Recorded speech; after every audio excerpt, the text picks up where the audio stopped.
I was in the situation where I was 4 weeks into my fellowship and I had questions about the curriculum, and I emailed the site leader, and it's been 2 days and I hadn't heard back from them.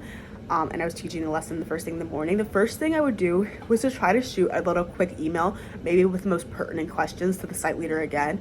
I know for a lot of people, especially people who have a lot of emails, it's really easy to get an email lost in your inbox and maybe they just didn't see it. I think it's really important to not think there's anything actually malice going on, but more just they probably just didn't see the email, or they might just have things that are bigger priority. And so I think if you just send another quick email again saying, hey, I'm having a meeting, I have to teach this morning, but I just really wanted to ask like these couple questions, and really make sure that you prioritize the questions, not necessarily the ones that you know could be helpful for weeks on, but maybe the quick ones that you need for next morning.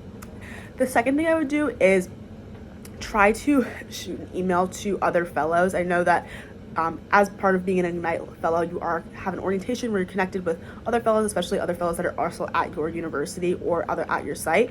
And so if I have access to them, I would try to email them my question. I just know that most university students are probably less busy than people who have full-time jobs and everything. And so it might be easier to contact them, especially if it's a question about the curriculum and they might have done it before or just might have an answer. I think it's also always important to ask for help from a variety of sources, just so that you're trying to find the answer to your question, especially because it is a more urgent matter. The next thing I would do is try to look over any trainings or materials and just make sure that my question can't be answered through any materials that I already have, and just kind of review everything so I feel as comfortable with the curriculum, even with the questions that I have, but just feel comfortable with everything else. I think what I'm thinking about a lot with this is just trying to have the most amount of opportunities to get your question heard, but also understanding that everyone's human, everyone can miss an email or just not see something. And so understand it's important to be gracious and understanding even though you're in this kind of time crunch.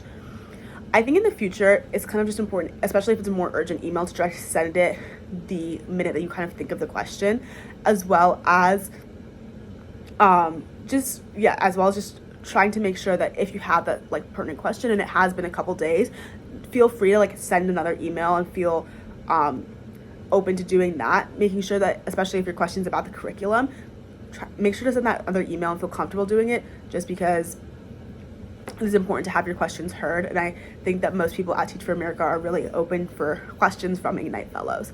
And also just feeling comfortable using the variety of resources. So using other Ignite Fellows, maybe your the teacher at your site could help answer this question. So try to use a variety of resources and just feel comfortable following up.